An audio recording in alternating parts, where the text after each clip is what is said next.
So 3 years later, they made an obvious sequel. Even if they didn't want to, I'm sure Microsoft would have twisted their arm to get it done. Halo 2 was released to critical praise and set the benchmark for online gaming on consoles. But despite its praise, many fans weren't happy with the changes they made from the first game. Some going even so far as to create a website to show their disappointment. Let's have a look back and see whether Halo 2 expanded on the original game, or set it down the wrong path.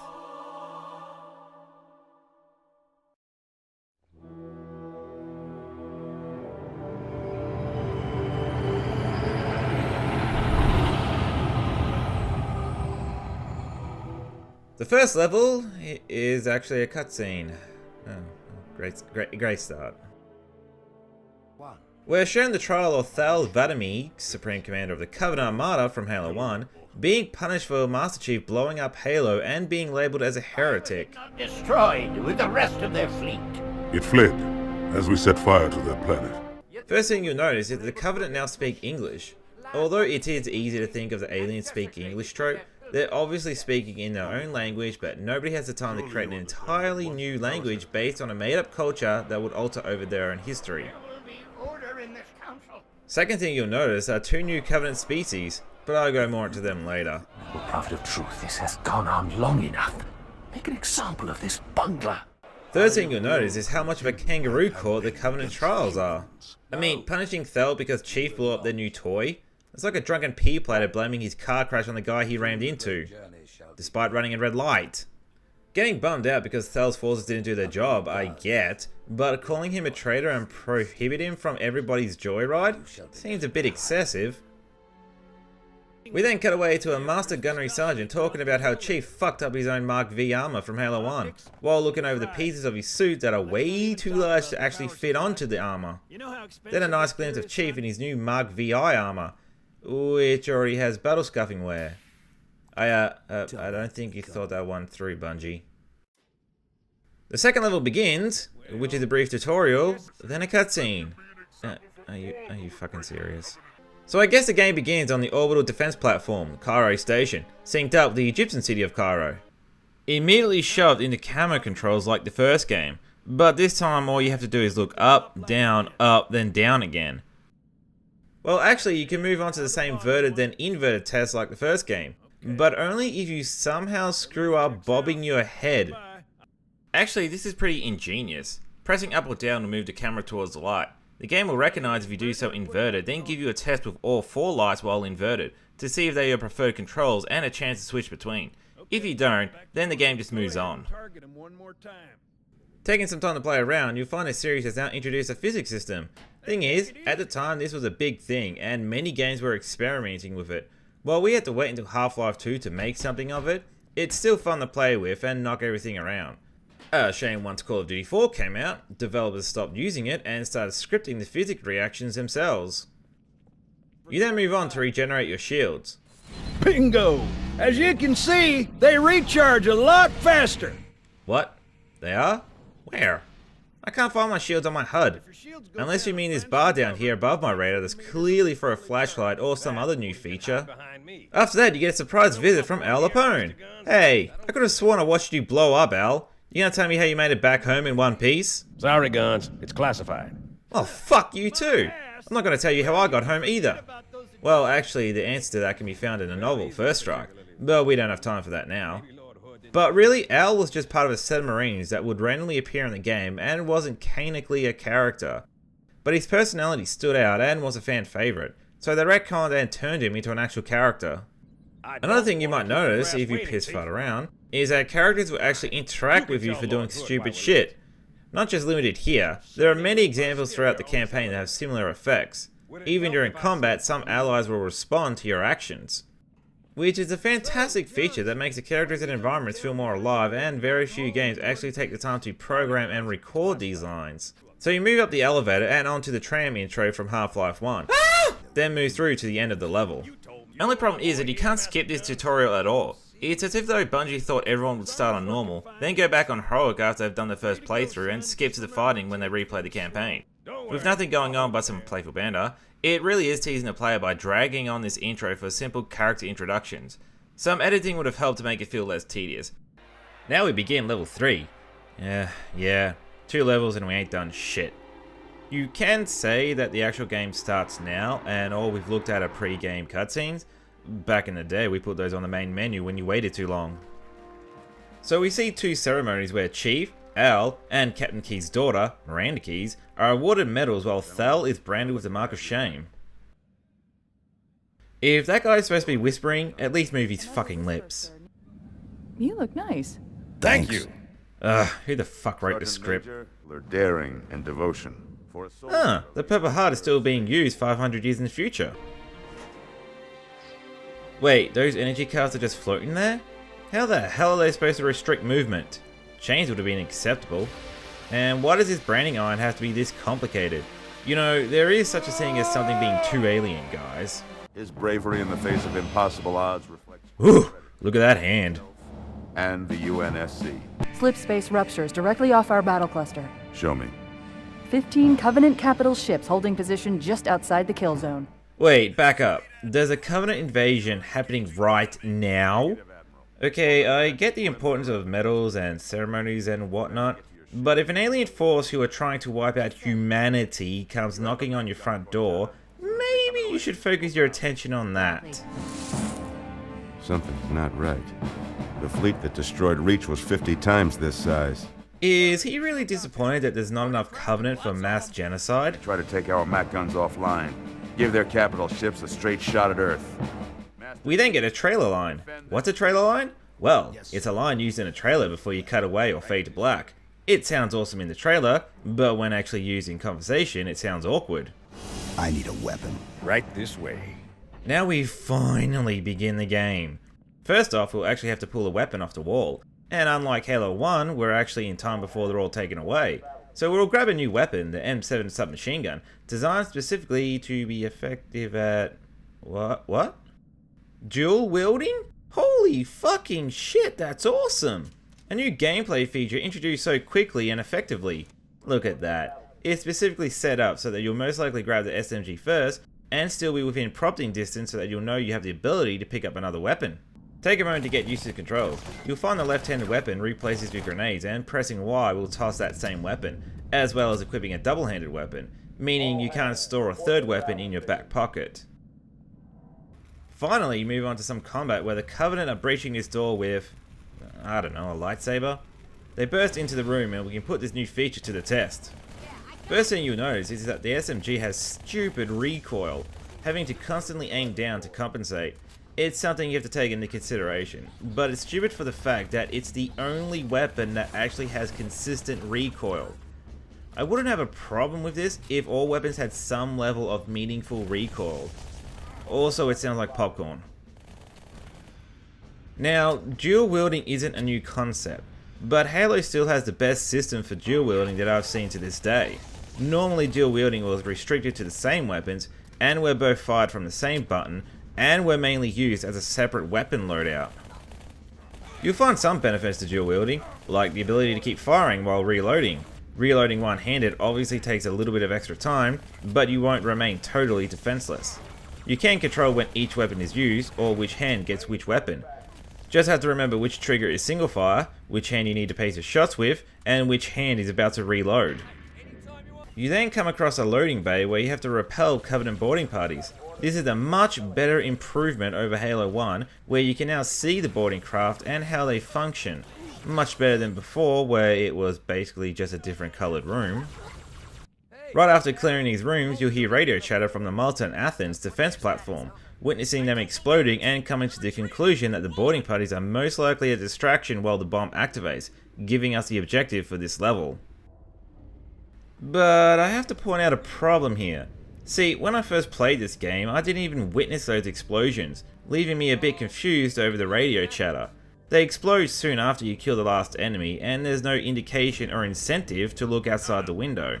Even if you do, the Malta and Athens don't really stand out from all the other platforms or ships, aside from them being the closest, I guess. So there's pretty much a guaranteed chance that all players will miss this detail, unless they see it by accident, or someone else tells them to. But getting a player to look at something is a challenging task for all developers, with no real solution aside from using a bright light source. You could prevent the game from progressing until the player looks directly at the other platforms as they explode, but you'll find a lot of players just running back and forth through the hangar trying to figure out why the game broke. Slapping a waypoint on it would help, but developers should be avoiding on relying such a simple tool to get players to look. I guess you could try having the lights in the hangar temporarily get knocked out and then have a huge flash appear from the windows. At least a player would like to look out to see what's going on. Or maybe task the player with disconnecting the boarding craft, and doing so will leave them looking towards the platforms as they explode. It's a real hard task that everybody still has trouble doing even today. But it's a good thing that these grunts are programmed to come out of these doors. They're fairly easy to miss, and I wouldn't be surprised if they were added in because test players were getting lost. Hey cool, they're introducing camo elites early, and in a dark area where the player will most likely try out their flashlight. Wait, what the fuck? The flashlight has a battery of a few seconds. Who the hell designed it like that? There's no recharge either, so why even have such a short time limit? Anyways, you'll find that you worked your way back around to Master Gunnery Sergeant from your tutorial, who has a different death quote depending on the difficulty setting. Poor Master Gunnery Sergeant. He was a noble— Holy shit, I now have a shotgun. Wait, where are my shields? You mean that shitty sprint bar above my radar? That's a terrible place to put it. I'm serious, when I first played this game I missed those shields regenerating. I originally thought it was removed and had to go by sound. But this leads into the biggest change Halo 2 has, removing health as a defining attribute and making it regenerative. How can I put this delicately? That was a terrible idea. A really bad idea. But I'll go more into that later because I might have a pattern going on here. You find yourself with Amanda Keys and Al as enemy approaches, tasking us to clear the area for them to move on to their ship. Don't worry though, this part isn't an escort mission, but if we take a moment to stand next to an ally, we'll find that we can exchange our weapons. Now, you might be wondering why we'd even consider taking something like an SMG and giving them a shotgun or rocket launcher. Well, not only does it increase their combat capabilities, but they have unlimited ammo while wielding all weapons. So giving a squad sniper rifles or rocket launchers will probably result in them doing more damage than you're capable of doing. I'm gonna recreate a favorite moment from Halo 1. What? Oh, come on. This is a shotgun in her face. Why can't I kill her and have the Marines waste me? The room quickly decompresses as a new elite type comes through the door. An elite ranger, just typical elites, except they have the ability to fly. They're not a huge concern though, only carrying basic weapons. They move slow and will only catch you off guard when they fly in from off the map. You'll engage them on the outside of the Cairo. While it may seem cool at first to be battling in space, the only difference is that you can jump slightly higher. Enemy engagements are extremely limited, and this is pretty much the only time you'll actually be fighting in space for the whole game. What's weird is that there's still sound. Hearing vibrations I get, but was it really too much trouble to mute the sound for these short moments? Now I have to wait until Dead Space to get that effect. Moving back inside, let's give up dual wielding and test out this new battle rifle. Highly accurate, 12 shots, ability to zoom. While it may look and sound different, it's essentially the Magnum from Halo 1. It may have recoil, but honestly it doesn't make any difference, especially when their weapon is also hit scan. In this area, you'll be introduced to an actual new enemy species. Yanmees, or rather drones, are the second flying enemy type you'll come across. They're rather weak individually, but like grunts, they make up for their firepower with their numbers and ability to fly around and get different angles of attack on the player. Power weapons are wasted on these guys, and it can be pretty difficult to get a beat on them with a precision weapon. Problem is that other weapons are mainly used for dual wielding and requires you to get close to them, so these guys can be rather annoying if you're not prepared for them. Once you're finished here, you take an elevator down and back outside to deal with some elites. Like I mentioned before about the other stations blowing up without the player really being aware of it, there are two moments here that the player will most likely miss. First off is a Covenant cruiser flying right past the station. The only hint is Cortana chiming in about it, and I doubt many people would reload their game just to catch it. The second one I actually missed the first time playing, that being you're walking about a giant Mac cannon. It's really neat to see that they animated the scenery like this. Problem being is that while you can hear it firing, there's no real incentive to actually look up. I guess the only way to fix this would either to put the player in a position earlier where they're looking out a window as it starts firing, or have the player walk up a ramp as they come back outside. since players usually look up or down ramp as they walk over it. If they tried making the explosion of the cannon large and noticeable, it might cause graphical errors or even interrupt the player. So we finish off the level by killing the remaining enemies around the bomb. Once you kill the final enemy, Chief picks up Cortana by touching her hologram. Wow, that is fucking lazy. How much time was left? You don't 7 wanna seconds. know. Now we see one of the stupidest cutscenes in the entire franchise. Chief drags a fucking nuke outside and launches it towards a random Covenant cruiser so that they can detonate it and fly off. This plan is so fucking stupid.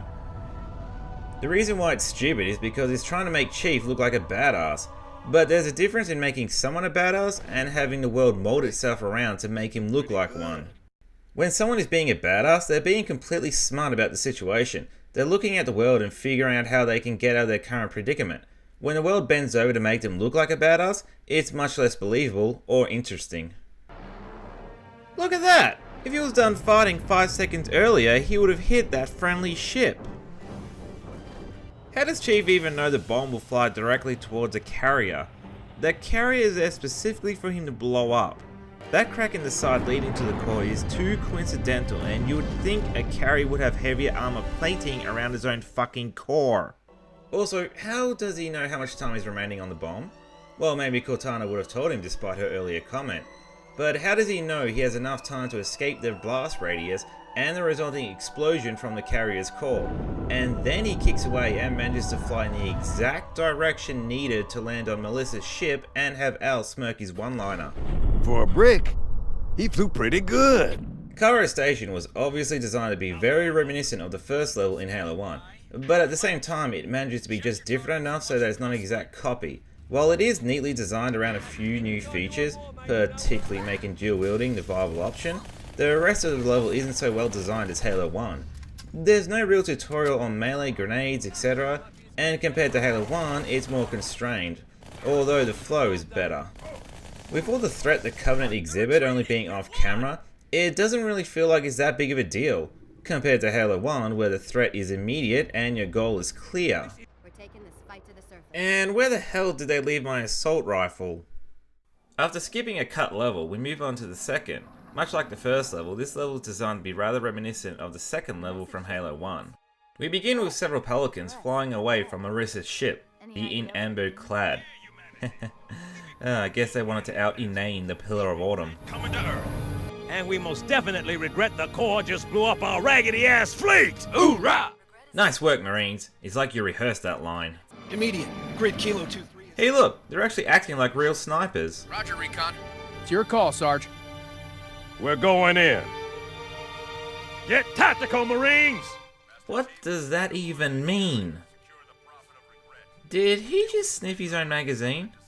Guess you gotta make sure your bullets smell nice. Going to tell us why. 30 seconds out. Stand by to... Anyways, the objective for this level is to, evasive maneuvers, evasive maneuvers, evasive maneuvers. There you go.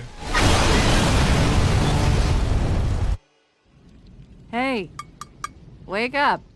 Hey, how the fuck did Cortana tap onto your helmet? She's data currently contained in your, fist.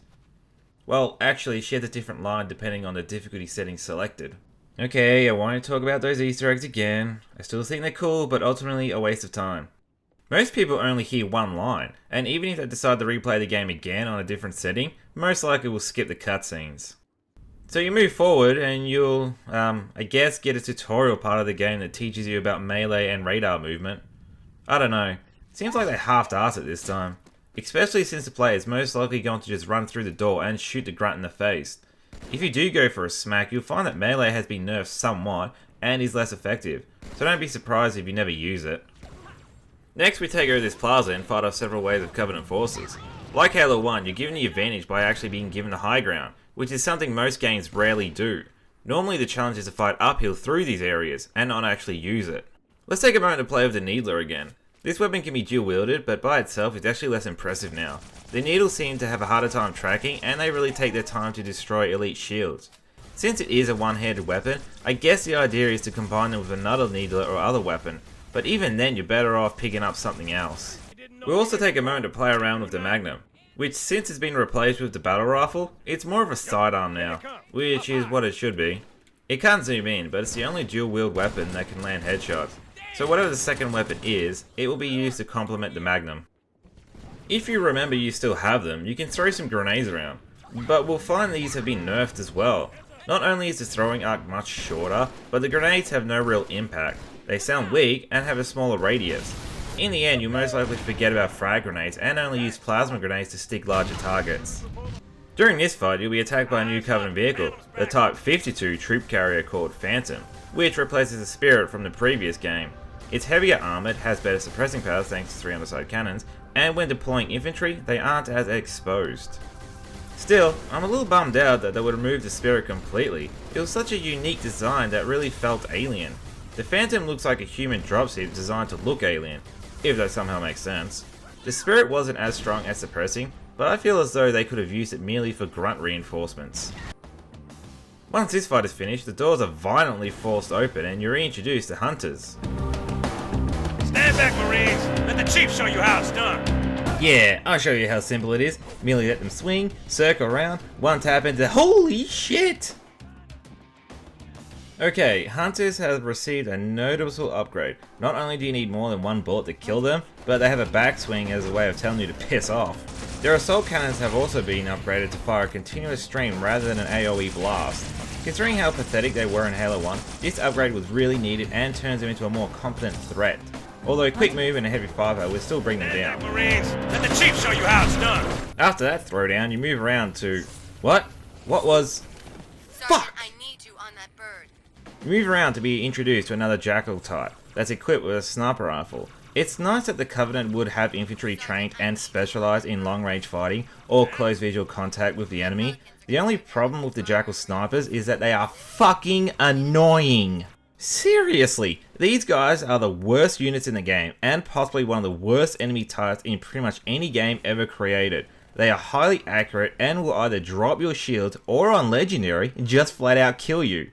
They pretty much start shooting you immediately once you're in their line of sight. There's usually multiple snipers, so even if you survive one shot, the others will easily wipe you out. They're hard to see thanks to the new art style, and they're usually positioned in areas away from your point of interest. The only way to take them out effectively is with a battle rifle or a sniper rifle. You pretty much have to memorize their locations, and thanks to Halo's design of randomizing enemy placement and enemy types, you'll probably have to take several shots to the head before you can get a beat on them. Especially since a lot of them spawn off the map, or even right behind you. They're really annoying and grind the pace of the game to a complete halt as you have to figure out how to kill them. If you don't have a precision weapon, too fucking bad, restart the level.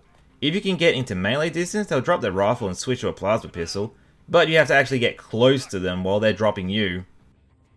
Killing one of these Jackals will allow you to pick up their weapon, the beam rifle. Kind of odd we're introduced to the enemy sniper weapon before the human sniper weapon.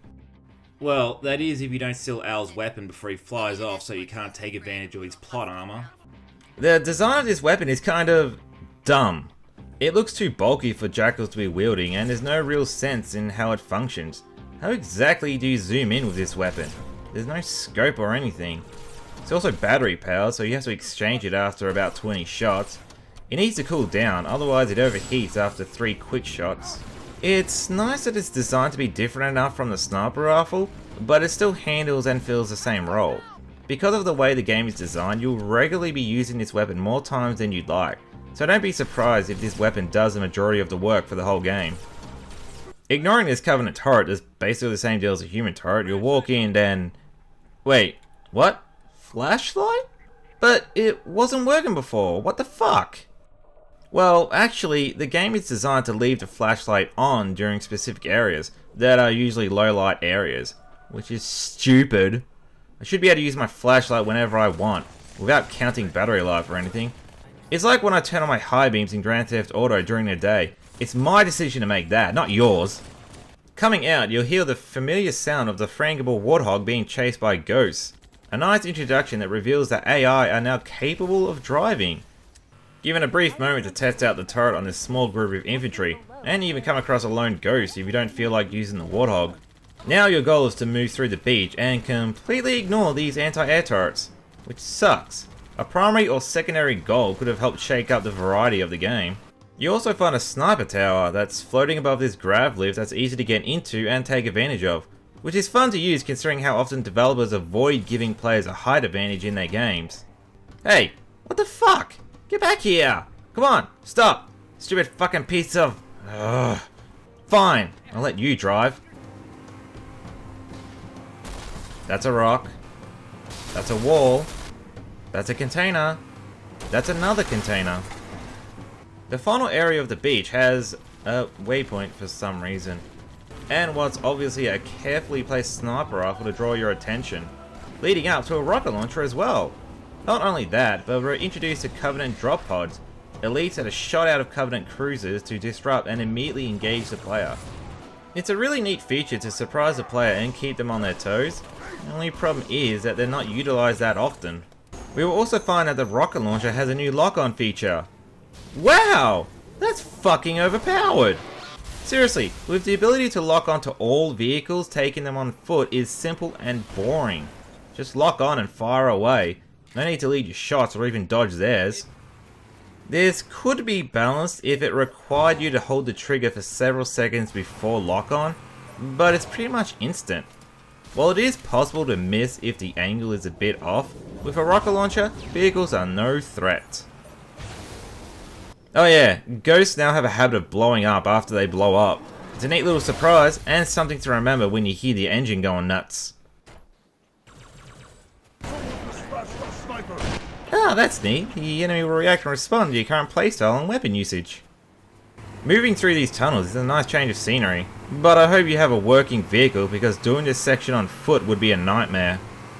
We now find a new enemy vehicle, the Type 29 troop transport called a Shadow, and I hope you get your feel of these vehicles because it's the only time in the entire franchise that you'll ever encounter them. Mostly during this nice little unscripted quote-unquote chase sequence. You have to destroy all shadows before they reach their destination and, do nothing. Ugh. Wasted potential even as a secondary objective. The Shadow only has an unprotected driver and an unprotected gunner on the turret. They're not even carrying infantry. They're easy to kill and easy to forget. The idea of quick insertion infantry troop vehicles sounds neat, to shake up combat with sudden reinforcement, but they're only used in this tunnel, and not used that well.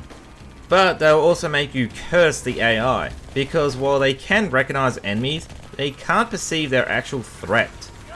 They can keep the player a decent distance away from enemies, but they might drive too close to explosions, turrets or something. They're also not aware on who the player is engaging and will move the vehicle towards another enemy they want you to shoot, obscuring line of sight to your target, and by the time you realize and try to switch to their target, they've moved on to the next target. They will sometimes not recognize new elements within their path, and will attempt to drive through what they probably don't realize is actually there. They can't figure out when they do get stuck, so you might have to yank them out and line them up again, resetting their program so to speak. If they gave the player the ability to move the vehicle with the left thumbstick while the Marine was in the driver's seat, it would be too easy.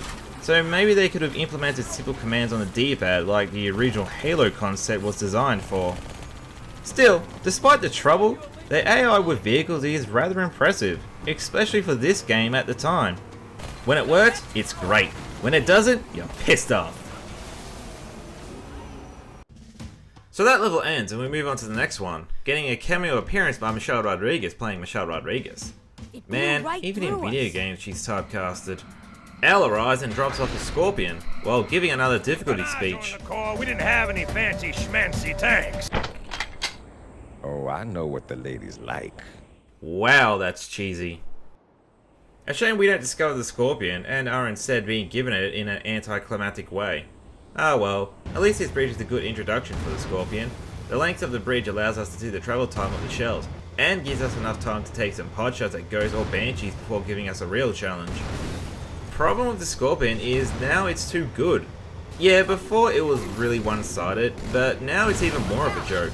The reloading time has been reduced in half, so there's no real reason to lead your shots, or have a chance to panic if you miss. Just spam the cannon. Even if you miss, you might cause a ghost to flip or something. It still retains the machine gun on the left trigger, but you'll forget to use it based on how often you can fire the main cannon.